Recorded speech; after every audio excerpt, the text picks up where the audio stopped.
Just first of all, Ron, just give us an idea of what it means to you to be the new head coach of Leeds. It means a lot. I've been chasing the dream of being a Super League coach for a long time, and I've been on the wrong end of some hammerings at Headingley in my time at London Broncos, and I sort of always admired what the club was at that time, particularly the way they played, and the presence of local grown talent and all those things coming together to make such a great atmosphere and environment at Headingley. What were your initial thoughts when you saw this particular vacancy arise? It's one of those that, as a coach, as an aspiring coach, you have a few jobs that, if ever they came up, you'd like to be in consideration and have the opportunity to put yourself in front of the decision makers. And that was certainly the case. Obviously, there would have been plenty of other candidates as well. So I was hopeful, but obviously it turned out well after meeting Gary the other week. Gary described afterwards why, in his words, you were the perfect candidate for this role. This sounds a bit like an interview question, but what is it that you think set you above the other candidates?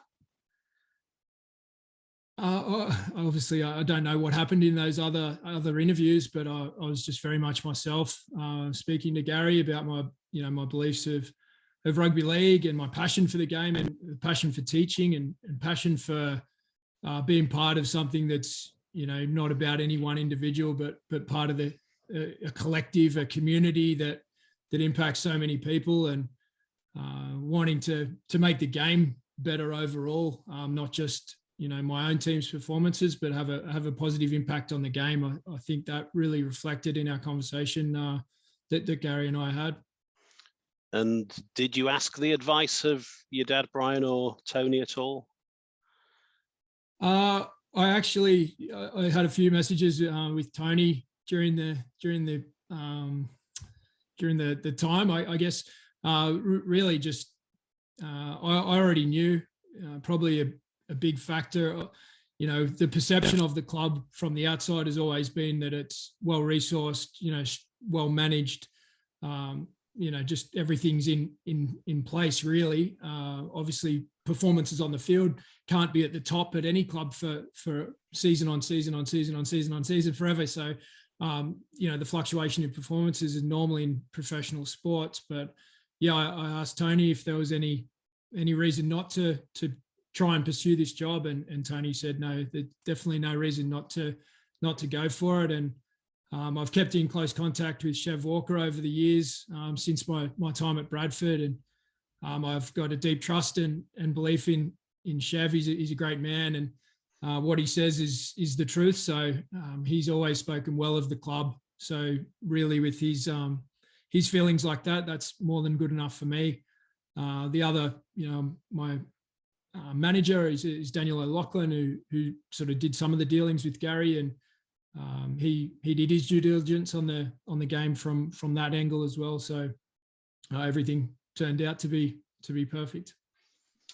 And apologies, this again might sound like an interview question, but what is it you think you can do for Leeds? It's a little not knowing, what's actually going on in the building is the unknown. But what I do know is that I can influence people on their behaviour and how they play the game. I feel I can improve the individual, whether they're young or old or anywhere in between. I've got an appetite towards improvement myself, and I think I'm that's quite infectious to people I work with. So that improvement, I feel there can be a fresh coat of paint with how the game's played, but also continuing to build on what's happened in recent times. The team seems very competitive, having a good crack. So I really look forward to, building those relationships and getting to know people and asking more questions and finding out what each individual and the group as a whole needs from me, rather than me, saying this is how it's going to be. I feel I'm very adaptive to what's needed, and coming in mid-season certainly requires that ability to adapt. When do you think you'll physically get over here then? Have you got any idea yet? Waiting for a call to get some update on that. But yeah, I'm hoping in the next week or so that, I'll be over there, but that's out of my hands a little bit at the moment.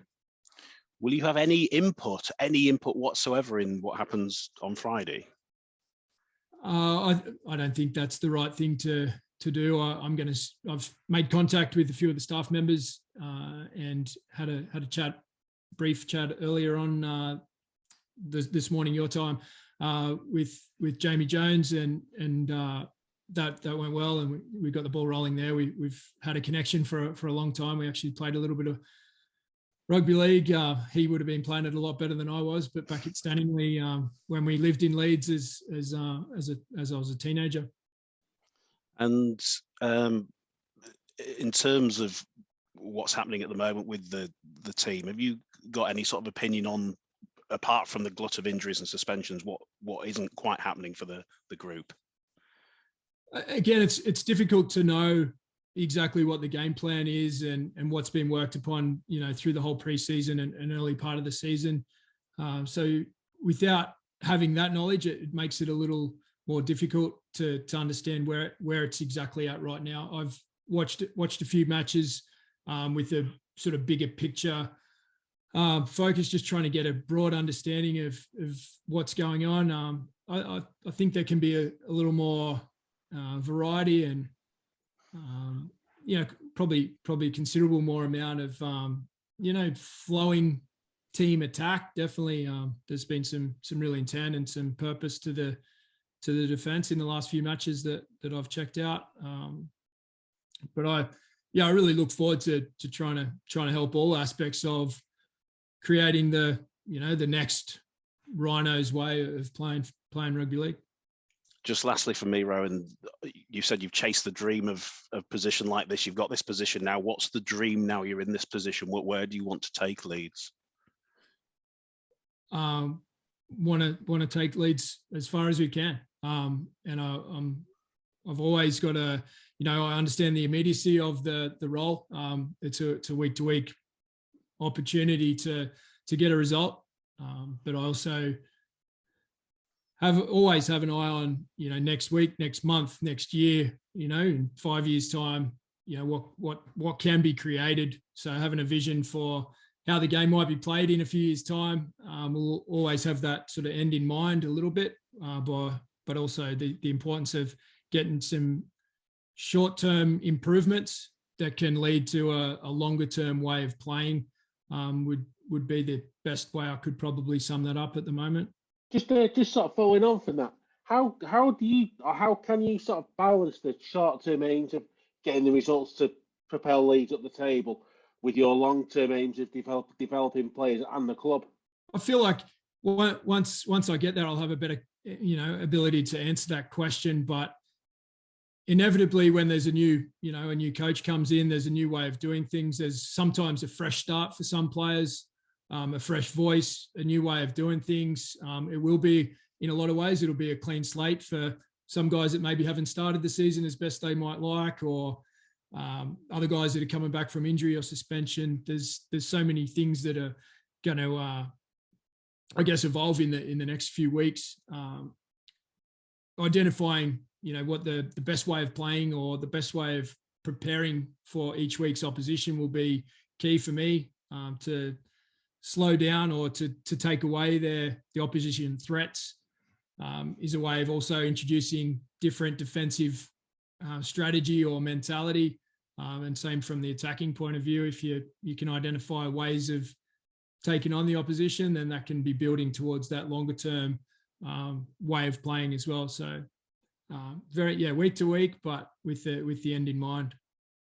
Once you get there and you see what you've got to work with, would there perhaps be, or maybe be a case of perhaps you maybe compromising your beliefs long term to achieve the short term aim of results? The intention will be to give ourselves the best chance of winning each week. That's the way I've always coached, but not at the expense of how we might play next week or next year. If you put all of your chips in every single week, 100% with no thought of next week, I think you're setting yourself up. You can't play do or die rugby every week, but you have to give yourself the best chance of winning. And either way, whether you win or lose, that the intention will be to improve and to learn some lessons and to grow as a team.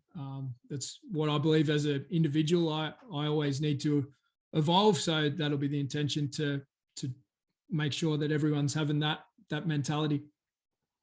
Since you were announced as the new Leeds coach, one of the main sort of criticisms, for want of a better phrase, that's been levelled towards it is your inexperience. What would you say to those people who say you're inexperienced as a head coach? I'm not too sure. To be honest, that's everyone's entitled to have their opinion about that. I'm in my 5th season.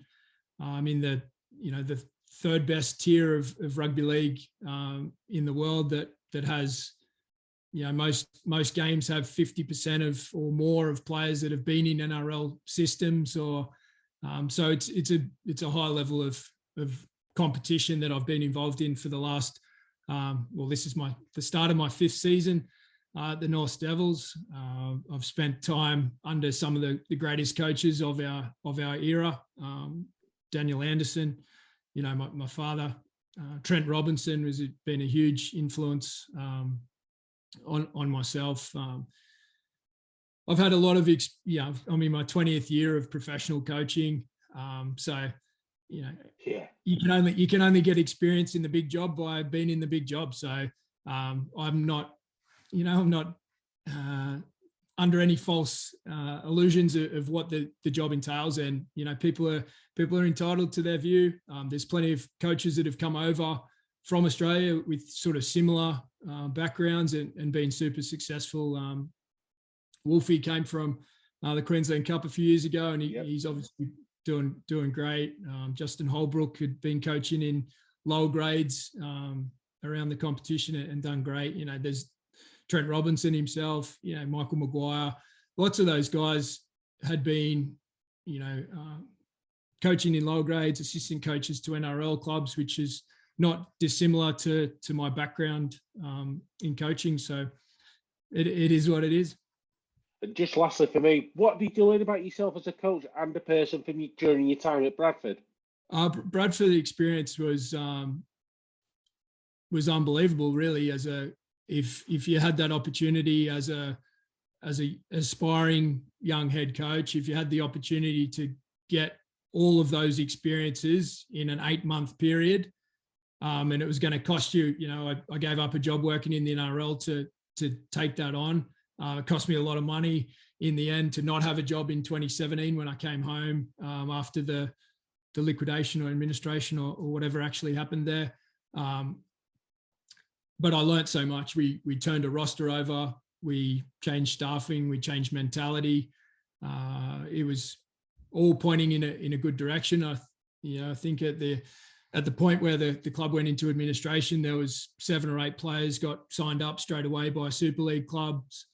So it showed the quality of our roster, and some of those guys have done really well in Super League clubs. So the Bradford experience, I look as a great one. It was a lot of hard times and big decisions and big pressure and all of that stuff, but I learned a lot, experienced a lot, and as a 40-year-old head coach, I have experienced a lot. I've done a lot of different roles. I've coached at every level in the NRL. I've been an assistant coach in Super League. I've coached championship over there. I've been assistant coach at NRL defence, attack, last plays. I've coached reserve grade. I've coached under 20s, under 18s, now Queensland Cup. I've had a crack at all different experiences, and the Bradford one was certainly a confidence builder, if not anything else.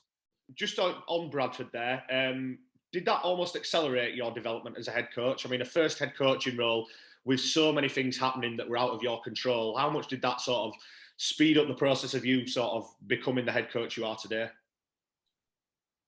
Yeah, I took the opportunity, or chased the opportunity at Bradford because I felt ready for a really challenging head coaching task. and I think it did accelerate. It cost me, part of a year of not coaching in 2017, but that also gave me a chance to be a father and focus on home life a little bit and chase the next job, which the North Devils has been, an incredible learning experience for me as well. The progress that we've made on and off the field, and working closely with the Brisbane Broncos as one of their affiliate clubs has also, helped accelerate my coaching through just lots of opportunity to make decisions and experience things. But by the time you arrive next week, it's possible Leeds could be bottom of the Super League row. And I mean, does that prospect faze you? Does that add pressure to the role that you're coming into, or do you not concern yourself with the league table at this time of the year and things like that? I'm always, every game's like a grand final, for me in my head, in my coaching career. Every job I've had, you live and breathe the whole week to try and get that performance to play well on the weekend. And, the reason why we don't, the reason why we do it is because you might fail. So that makes the success, more rewarding, and the chase and the thrill of it all is because you can lose. So I enjoy that roller coaster and that weekly grind and battle. So it will be a week-to-week thing. It's we'll accumulate the points, and how it looks at the end of the year, is how it looks. You said you've had some conversations with Jamie Jones and the staff. Are there any decisions to be made about what the makeup of your staff looks like, or will most of the guys be staying on? No, the staff, I was told in the process that everyone wanted to stay and everyone was going to stay. So I'm looking forward to getting to know them all and working, joining their team, and leading that as best I can.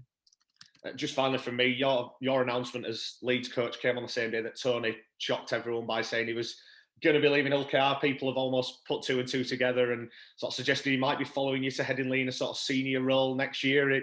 Have there been any conversations about that? Certainly not with me. Tony and I have regular texts about life or footy or whatever. I'm looking forward to spending time with my uncle. I haven't spent a lot of time with Tony over the years. He's been a guiding influence to me, and he helped me get my first start in England at the London Broncos with Tony Ray way back. But I actually haven't spent a lot of time in Tony's presence, so I look forward to that. But at this stage, it's as an uncle, not as a colleague. How much about the Rhinos squad as it stands at the moment? I mean, obviously you've coached one or two of them, people like Alex Mellor. Are you aware of the young kids coming through and what talent you've got at your disposal? I've seen patches of that stuff, but I'm certainly not an expert on the young players that are emerging. That's the task for the next few days and weeks, is to get to know them, in person, but also get to know their rugby by watching plenty of footage. There's about, I haven't done an actual count, but I'd say there's 6 or 7 guys that I've coached over the years, all the way back to Zane Tedovano was in my under-20s team at the Newcastle Knights way back when, and Aidan Caesar was at the Titans when I was there. James Bentley and Mellor were at Bradford, obviously. Fuss was in the Warriors reserve grade team a little bit when I coached him in 2014. There's probably Reece Martin was at the Roosters as a young fellow when I was back there. So there's some familiarity amongst some of those, more seasoned, experienced guys. But I'm certainly going to have to get to know, particularly the younger, more inexperienced guys. Going to have to get to know their style and their personality as well. Is Gary Hetherington yesterday mentioned that obviously it's a long-term appointment. It's a case of developing the club as well as producing results this year. Is bringing young kids through something that you're keen to do? Certainly. The clubs that I've been at that have been the most enjoyable, and probably the first job I had was as a video analyst and just a general helping hand for Daniel Anderson at the Warriors, and their ability to develop players in that era was phenomenal. And a lot of attention to detail on the basics, the fundamentals, the skill, but then that came out in such a flamboyant way. That was kind of the grounding of my coaching. So I've always had that development mentality through much of my coaching career. I've been the younger staff member, so I've always kind of gravitated towards the kids that were coming through, while the other coaches might gravitate towards the top end players or the experienced guys. I sort of always found a passion towards coaching the guys that were on the fringe or the younger guys coming in. So I'm certainly passionate about that, but it's, that's a balancing act as well. You want to pick the team that's going to win and progress the club at the same time. And sometimes that means picking young guys, and sometimes that means they've got to wait their turn as well. So finding that balance is an important task for us. You mentioned some sort of talented names there when you went through the people that you've coached in the past. Are you surprised that a squad with that much quality in it is struggling the way it is?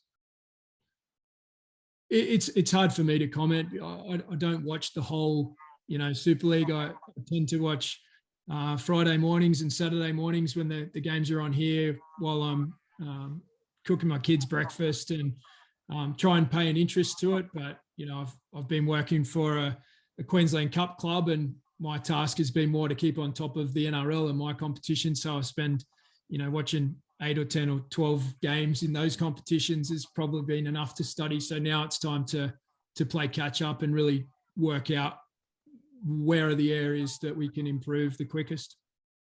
Just lastly from me, did you mention earlier that you played a bit as a kid at Headingley with Jonesy? Did you live in Leeds at that time?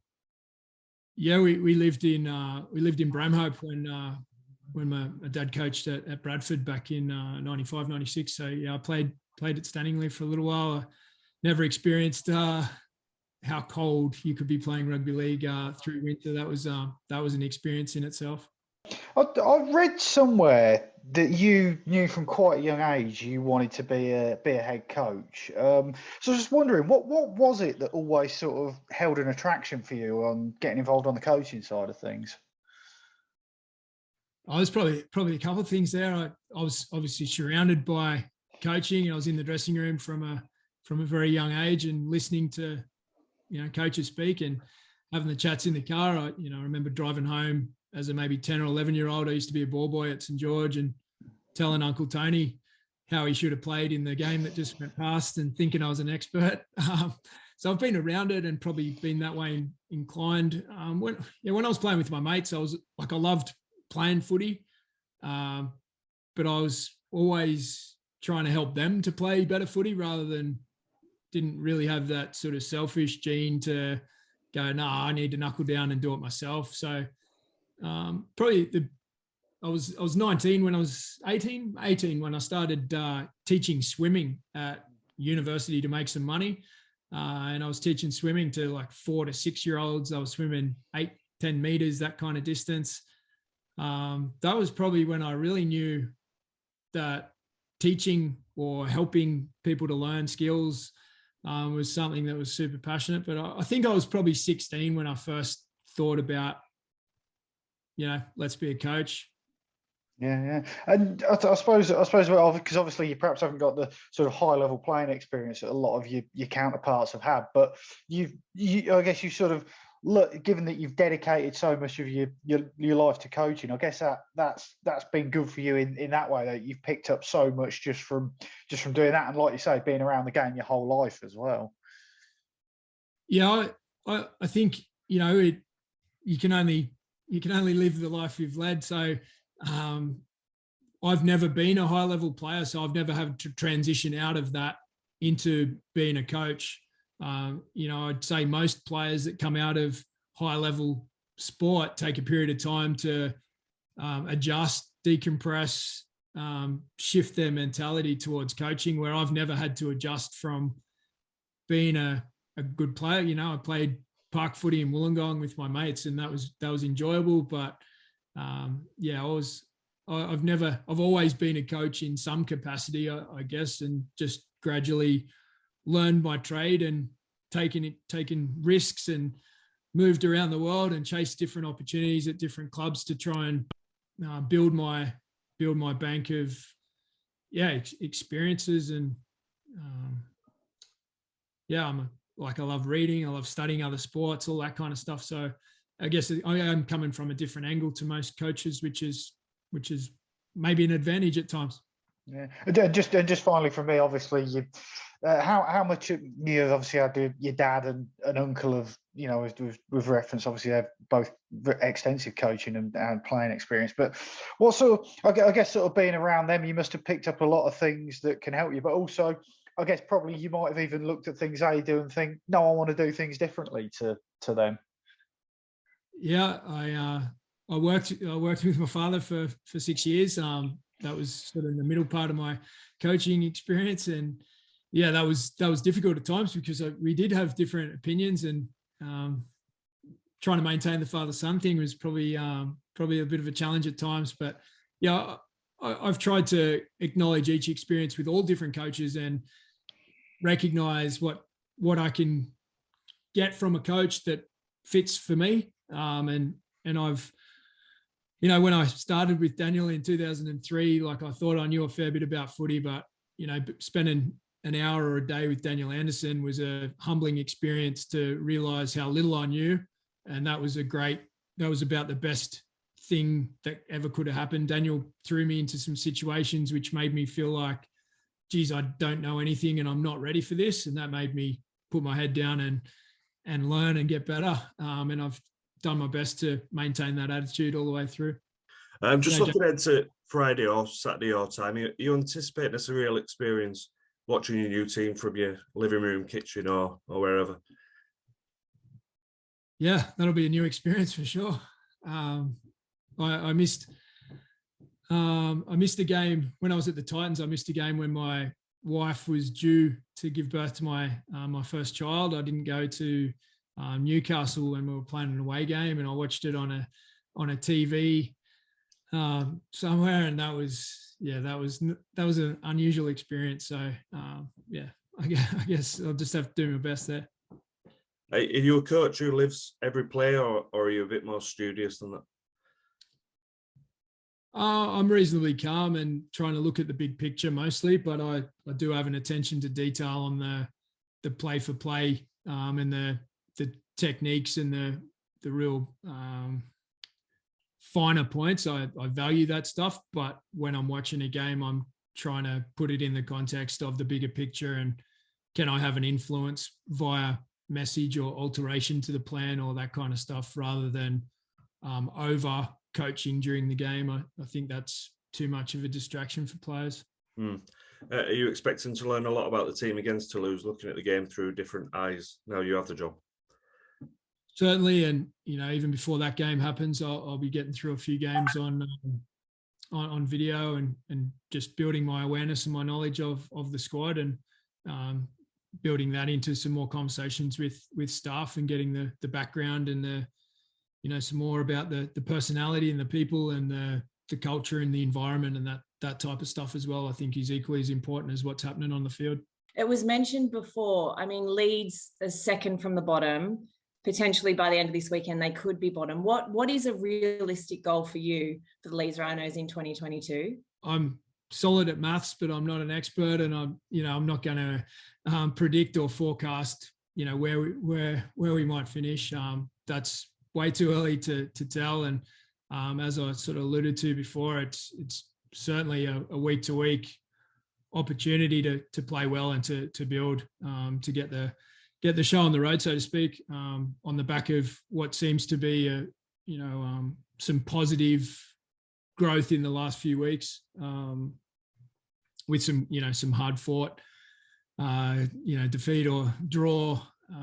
There's a lot of effort and energy put into the game. So yeah, I'm not going to commit to what the season might look like at the end.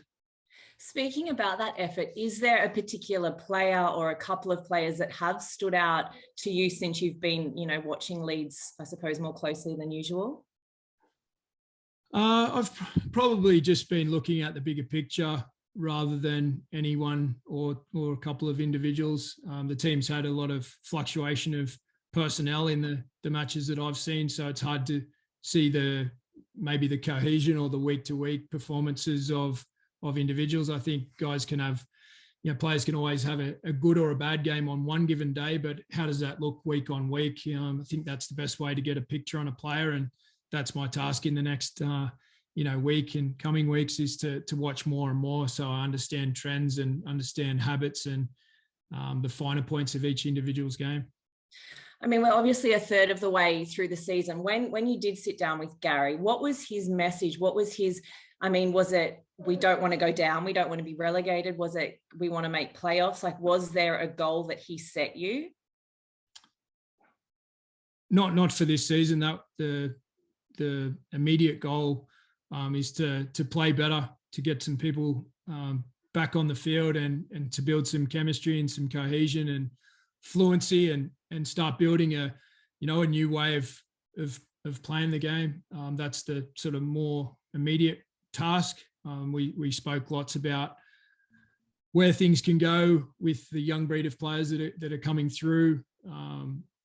The end is never, the end never arrives, but having a perspective on the growth of the group in the next few years was certainly discussed at length.